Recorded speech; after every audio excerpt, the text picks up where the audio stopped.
This channel does not promote any violent, harmful, or illegal activities. All content provided by this channel is meant for an educational purpose only. ISI দুটো জাহাজ পাঠিয়েছে বাংলাদেশে এবং ওই জাহাজে কি নেবেছে আজ পর্যন্ত চেকিং হয়নি।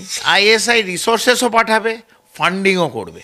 আমাদের পশ্চিমবাংলার পুলিশকে যথেষ্টভাবে সতর্ক থাকতে হবে, বিশেষ করে জলপথে। পশ্চিমবাংলার যে রিসোর্সেস আছে, যে পুলিশ আছে, আমার মনে হয় আরটু বেশি সজাগ হওয়া উচিত, সতর্ক হওয়া উচিত। বিশেষ করে ওয়েস্ট বেঙ্গল আইবি এবং ওয়েস্ট বেঙ্গল সিআইডি এবং এসটিএফ, এই তিনটে অর্গানাইজেশন পশ্চিমবাংলা পুলিশের আরও সজাগ সতর্ক হয়ে থাকা উচিত। যদিও পুরোটাই বিএসএফের নজরতেই পুরোটা চলবে, তাও সেকেন্ড টায়ারে ওয়েস্ট বেঙ্গল পুলিশকে সতর্ক হয়ে থাকতে হবে। যে কোনো সময় যে কোনো জায়গায় কিছু অ্যাক্টিভিটি হতে পারে।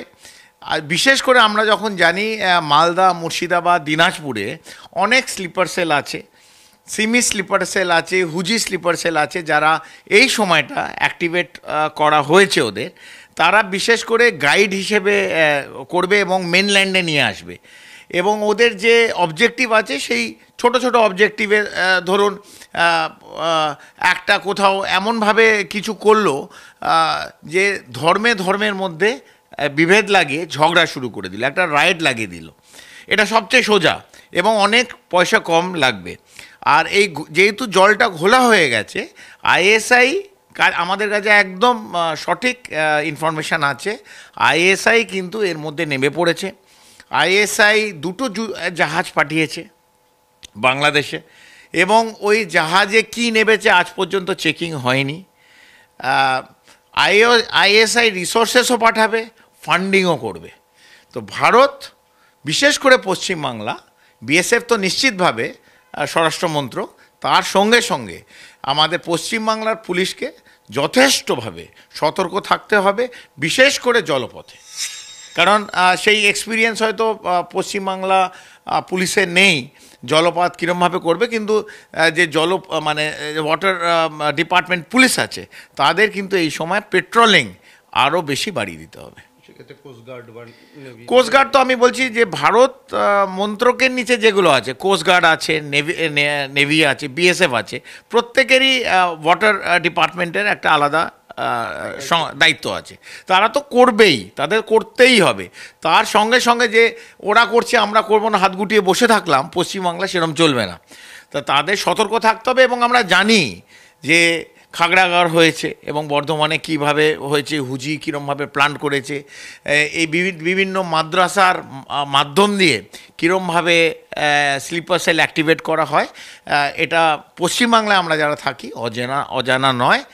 সতর্ক সবাইকে থাকতে হবে। মালদা, ধরুন মুর্শিদাবাদের অনেকটা অংশ আনগার্ডেড, যে এরম ভারতের ইন্টেলিজেন্স সূত্রে খবর আছে যে ওই সামরিক বাহিনীর কেউ আসতে পারবে না। তো এই ফ্যাসিবাদ মৌলবাদীর যে ফান্ডামেন্টালিস্ট আছে, তাদের ওই ছোট ছোট অংশ হয়তো জলপথে, আমরা দেখেছিলাম বম্বেতে কি হয়েছিল। তো এখানে মহানন্দা নদী আছে, গঙ্গা আছে, সেই নদীপথে যদি ভারতে প্রবেশ করে, ছোট ছোট গ্রুপে ওদের আসতে সোজা হয়।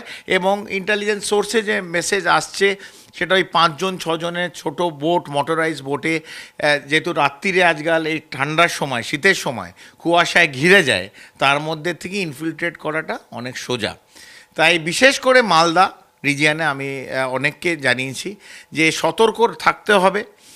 এটা আবার ডাইভার্শনারি ট্যাকটিসও হতে পারে, যে এই খবরটা ছড়িয়ে দেওয়া হচ্ছে জল দিয়ে আসবে, কিন্তু আসবে ল্যান্ড বর্ডার দিয়ে, ধরুন শিলচর দিয়ে ঢুকলো, অথবা করিমগঞ্জ দিয়ে ঢুকলো, অথবা হাইলাকান্দির কোনো এরিয়া দিয়ে ঢুকলো, অপোজিটে সিলেট, যেখানে হাঁটু পথে জলটা প্রায় হাঁটু সমান, সেখান থেকে হেঁটেই পার করা যায়, সেখান থেকে ক্রস করার সুবিধে, সেখান থেকে নয় আসামে আসতে পারে, পশ্চিমবাংলা আসতে পারে, অথবা অন্য কোনো নর্থ ইস্টার্ন স্টেটে যেতে পারে। মূল অবজেক্টিভ হচ্ছে ঝামেলা পাকানো, যেই ঝামেলা পাকিয়ে এই যে একটা মানুষের সংশয় হয়েছে সেটাকে সত্য প্রমাণ করা।